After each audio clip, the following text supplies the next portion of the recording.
Assalamualaikum warahmatullahi wabarakatuh. Nah, kita udah masuk pada minggu kelima pembelajaran jarak jauh ini. Semoga kita semua selalu sehat, dijauhkan dari virus-virus, penyakit, dan lain sebagainya. Kalau keluar rumah, ingat selalu pakai masker, cuci tangan, jaga jarak. Kalau tidak terlalu penting, gak usah keluar rumah ya, nak. Nah, sebelum memulai pembelajaran, kita berdoa dulu dengan mengucapkan Bismillahirrohmanirrohim. Ibu ingatkan kembali untuk link absen dimohon untuk mengisi, karena kemarin Ibu cek hanya beberapa yang mengisi, masih banyak siswa yang belum mengisi. Nah, saat mengisi link absen itu Ibu mau tiap pertemuan atau tiap minggunya fotonya berbeda, karena ada yang Ibu lihat fotonya sama. Tiap minggu fotonya itu lagi yang dikirim. Kalau bisa berbeda sesuai kamu belajarnya hari apa. Dan juga untuk link absen itu akan Ibu rekap selalu, walaupun Ibu nggak share di grup siapa aja yang absen, siapa aja enggak, itu sebenarnya itu Ibu rekap. Jadi semuanya harus absen ya, nak. Linknya udah Ibu share di grup dan juga ada di deskripsi grup kita. Baiklah, kita langsung masuk aja materi. Materi minggu kelima ini yaitu tentang relasi dan fungsi. Nah, kita akan membahas apa itu relasi, apa itu fungsi. Nah, pada pertemuan ini yang akan kita bahas lebih lanjut yaitu relasi dan fungsi dan menentukan cara penyajian relasi dulu. Nah, pada minggu kelima ini kita bisa menentukan cara penyajian relasi. Nah, maksud relasi ini apa, Bu? Nah, contohnya nih, kamu punya teman dekat. Jadi hubungan kamu sama teman dekat itu namanya relasi. Relasi itu sama dengan hubungan.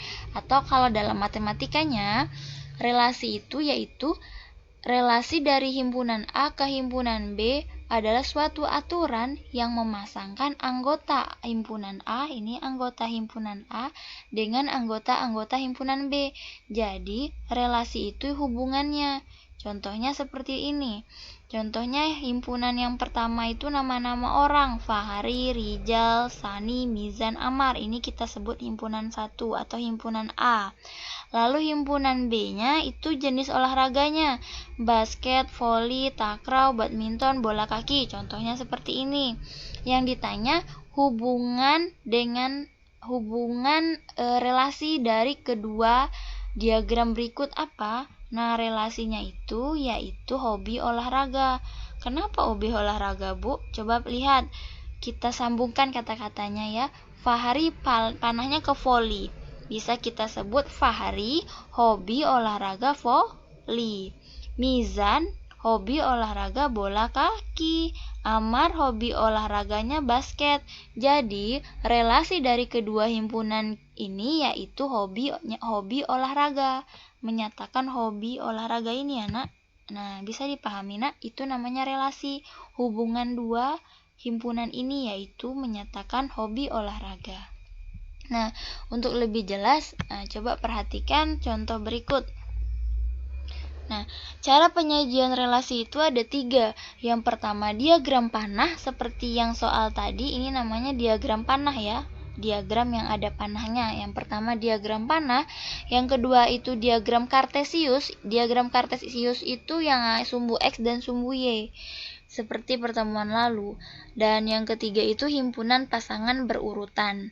Nah, untuk lebih jelasnya amati contoh berikut. Misalkan, diketahui bilangan A 2, 4, 6, 8, bilangan B 1, 3, 5, 7. Nah, sekarang coba contoh-contohnya. Bilangan atau himpunan A itu terdiri dari bilangan 2, 4, 6, 8. Terus himpunan B-nya terdiri dari 1, 3, 5, 7. Nah, relasi dari A ke B itu menyatakan kurang dari, katanya.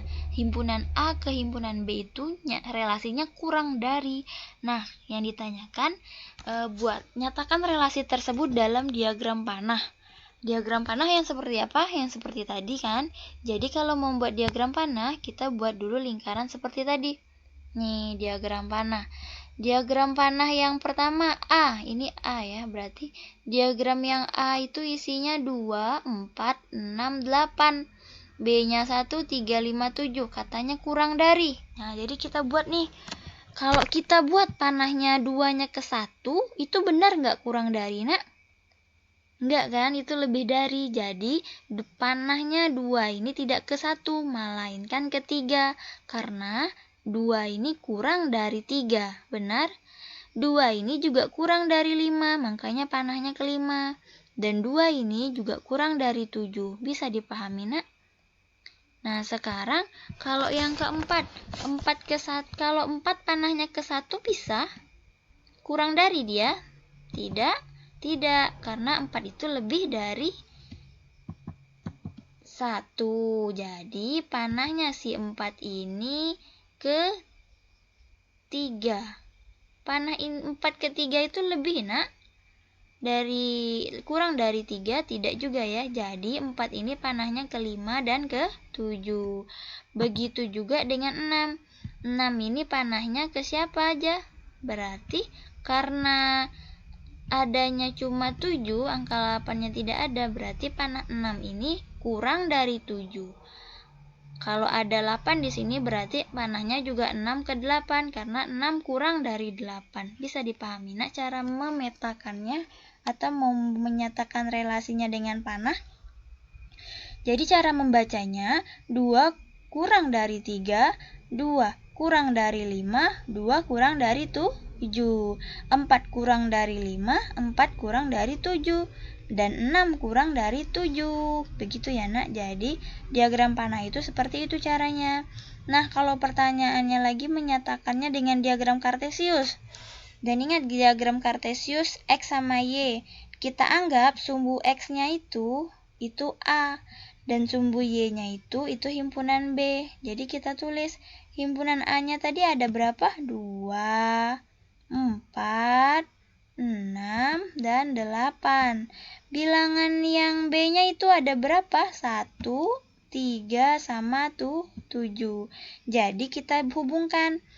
2 itu pasangannya tadi ke 3. Ini bukan ke 1 ya, berarti ke 1 dia tidak ada. Ini mana sih? Kita hilangkan ya, Nak.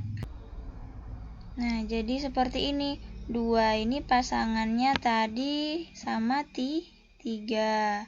2 pasangannya 3, 2 pasangannya 5, dan 2 pasangan 7. Jadi kita buat titik-titik yang pertemuan antara 2 sama 3, 2 sama 5, sama 2 sama 7.